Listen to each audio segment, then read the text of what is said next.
A day or so ago, I made a video where I was talking about the dumb strategy of holding people accountable by their own rules. Well, what can sometimes be the dumb strategy of holding people accountable by their own rules. And we have a situation here that I'm sure many of you have been following with the whole Ethan Klein going after basically YouTube creators. I don't know, YouTube creators he doesn't like. I don't know. The guy's on a mission to try to burn everybody to the ground. I don't know. Something like that.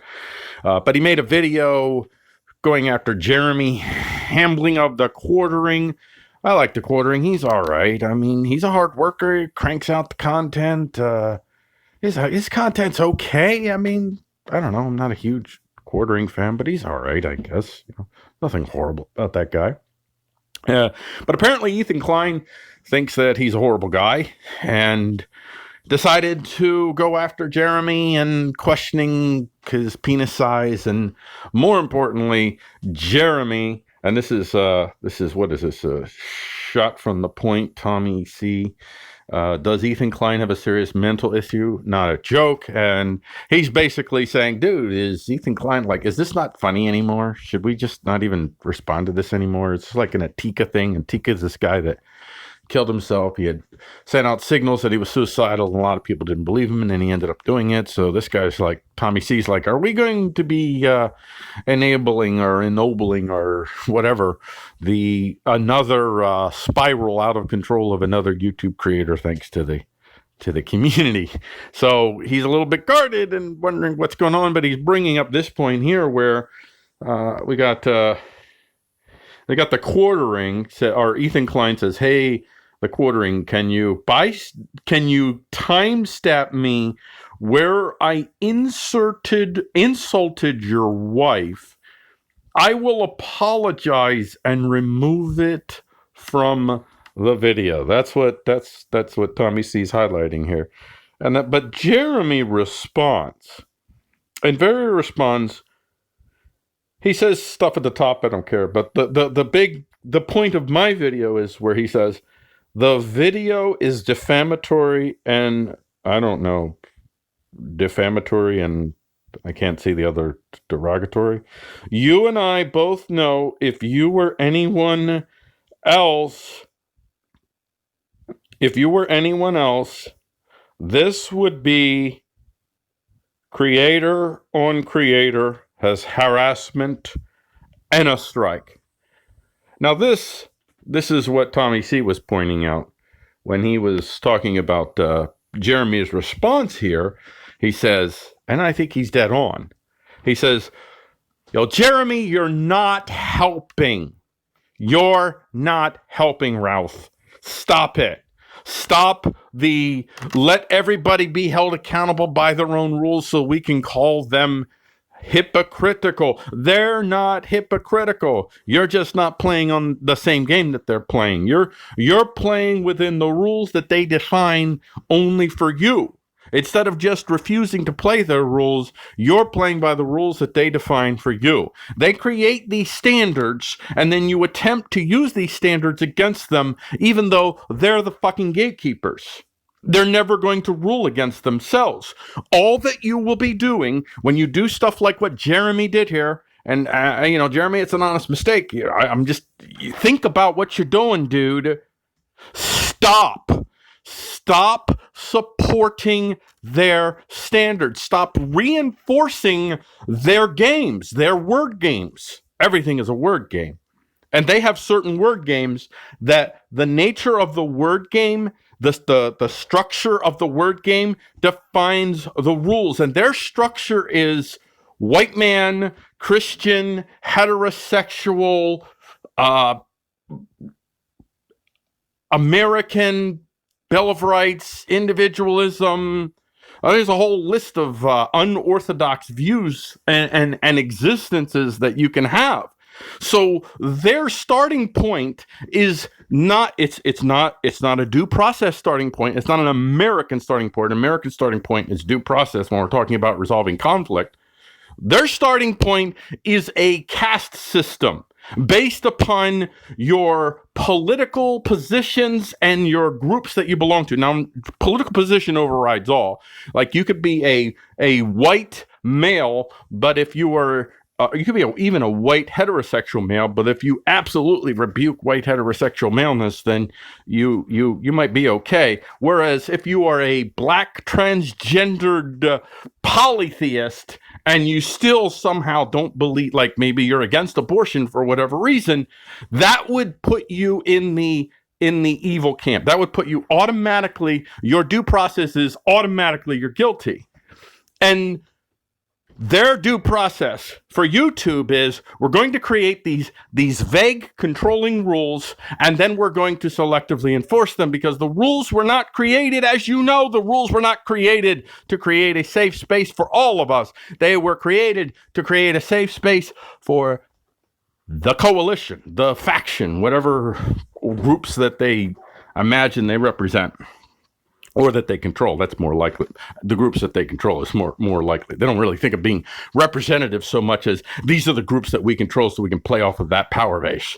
And Jeremy, what you've done here is you've continued to validate the rules of engagement, which are designed so that people like you and me, and I'll just say the people like you and me that I'm describing, people that oppose thought control, especially by the government, but also by corporations. Thought control. People who oppose thought control. People who oppose people who use their political and market privilege to dictate to the rest their terms of existence. That's you, Jeremy. That's you. I'm in that group. There's a whole wide range of folks that are in that group and growing every day. And these rules are intended to destroy you before you ever enter the contest. Before the trial has begun, the rules already demand that you're guilty. And you're reinforcing the rules. Your response to him should in no way, shape, or form try to hold Ethan Klein accountable by the police state rules that this piece of shit continues to represent, reinforce, enable, support, and enforce. He's not a content cop anymore. Ethan Klein has moved into thought police. He is probably being paid by YouTube to do what he does. That's just an opinion. I have no, that's just a wild opinion. But I'm just saying it's highly likely that this dude is receiving some serious, if not direct money, he is receiving favors and kickbacks or whatever to basically turn on the YouTube community. That's what Ethan Klein has done. And I don't think Ethan Klein has a serious mental illness outside of the same mental illness that all of the people on the far right, the new far right, which is the American left, has. They have been vortexing into this need to constantly prove their moral worth while also constantly finding the moral hell in others, because that's how they continue to have the power and influence that they have. When they built their power and influence, well, Ethan didn't, I guess in a sense, he built his power and influence on ridiculing others, which is in and of itself not bad. It depends on who you're ridiculing, but he switched over from ridiculing cringe to ridiculing thought. Unsafe thought. That's where Ethan Klein has moved from. That's why he's not funny. You cannot be irreverent. And that was your thing, Ethan. You're irreverent. That's why all these people are just not funny anymore. Your thing was irreverence. And now you can't be irreverent when you're the police state. You can't be irreverent when you support silencing poor people, when you support corporate and state laws. And corporate laws are, I mean, they're not really technically laws, but they're de facto laws in terms of their ability to enforce these rules on you in ways that significantly, terribly, existentially affect your lives. These folks, they have this hierarchy of sin that changes according to their needs. And these folks have no interest in inviting you or anyone else into their sick little ever shrinking circle. They're a coalition that demands blood constant blood as a proof of your authority. Your authority is based on the blood that you shed. And it's time for us to just stop trying to hold these people accountable by their own rules. Just stop. Complain about the rules, fight against the rules consistently. Make it clear that these rules are out of bounds. These are socially unacceptable rules. When you have rules in which corporations and states believe that they have some sort of God-given or science-given, whatever they claim, right to check the thoughts of humans for safety so that the poor dumb people don't get affected, that is first off, that is fundamentally anti-Americanism, anti-due process, anti-rule of law, anti-Bill of Rights. It is a priest-king cult.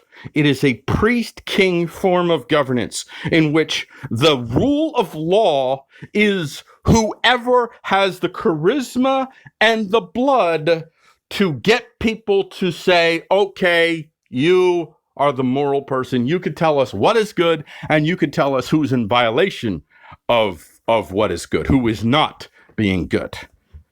So, Ethan, just go away. You're a tool of billionaires. You got your money. Now go the fuck away. Take your fucking money and go. Because if you want to keep doing this, little boy, what I'm going to tell you, little boy, is eventually your fucking time is going to run out. Because your little coalition of hate, your little coalition of blood badges, they're running out of victims. They're running out of people who have not been fundamentally, profoundly affected by this evil racism and bigotry coming from the new far American right, which is the DNC, CCP, Biden's BLM. Biden's BLM. Don't enable Biden's BLM quartering by calling for Ethan Klein to be held. Don't constantly remind people about these rules and give them legitimacy. If you're talking about the rules, talk about them like you do pedophilia, because they're very pedophilic in where they end up going, these types of rules. Rules which are based upon a presumption of human beings being less than because of the situation that they were born in. The situation that they were born in. Nothing else. When you tell white babies about their sin skins, you groom them for pedophiles. And that's Ethan Klein. Ethan Klein is on the pedophile army side. And Jeremy, God love you, man, but stop it. Don't do this again. And now I'll end my rant there.